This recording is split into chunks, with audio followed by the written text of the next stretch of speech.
Madras Christian college சென்னையில் one of the top college.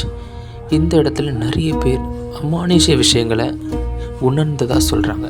ஒரு 20-30 வருஷத்துக்கு முன்னாடி இந்த காலேஜில் ஒரு பொண்ணு ஒரு பையன் லவ் பண்ணதாகவும், அந்த பையனோட காதலை ஏற்றுக்காததுனால அந்த பையன் தற்கொலை பண்ணிக்கிட்டதாகவும் இங்கே ஒரு கதை உலாவி இருக்குது. அந்த பையனோட ஆத்மாவை இன்னமும் சில பேர் அந்த காலேஜில் படிக்கிறாங்க பார்த்ததாகவும், அந்த பையனோட அழுகுரலை கேட்டதாகவும், சிரிக்கிற சத்தங்கள் கேட்டதாகவும் இன்னமும் இந்த காலேஜில் ஒரு கதை உலாவி கொண்டு தான் இருக்குது. நீங்கள் யாராவது எம்சிசியில் படிச்சுட்டு இருக்கீங்க, இந்த கதைகள் எல்லாம் உண்மையா இல்லையா அப்படின்றத சொல்லிட்டு போங்க. ப்ளூ கிராஸ் ரோட் சென்னையோட பிரதான சாலைகளில் ஒன்று தான் இந்த ப்ளூ கிராஸ் ரோட். பகல் நேரத்தில் பிஸியாக காணப்படுற இந்த ரோடு தான் நைட்டில் மிகவும் அமானுஷமான ரோடாக மாறுது.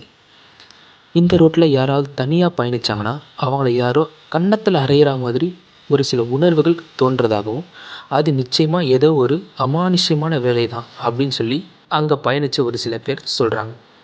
அதுவும் இல்லாமல் ஒரு சில பேர் நைட் நேரத்தில் இந்த இடத்துல ஒரு வெள்ளையான உருவம் போகிறதா நிறைய பேர் இந்த இடத்துல பார்த்ததாகவும் சொல்கிறாங்க.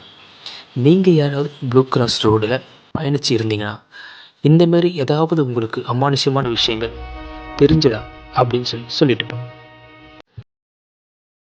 பெசன்ட் நகர் புரோக்கன் பிரிட்ஜ் 1977 அடையாறு ஆற்றில் ஏற்பட்ட வெள்ளத்தால் இந்த பிரிட்ஜ் உடையுது.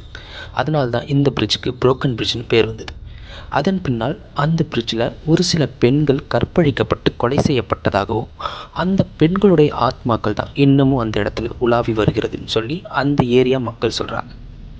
இன்னமும் ஒரு சில பேர் அந்த பெண்களுடைய அழுகுரலும் தங்களை காப்பாற்றுமாறு கேட்டதாகவும் சொல்கிறாங்க.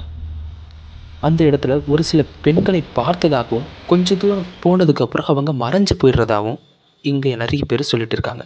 உங்களுக்கு இந்த மாதிரி ஏதாவது அமானுஷ்யமான விஷயங்கள் நடந்திருந்ததுன்னா அதை நீங்கள் கமெண்ட்டில் சொல்லிட்டு போங்க. நன்றி.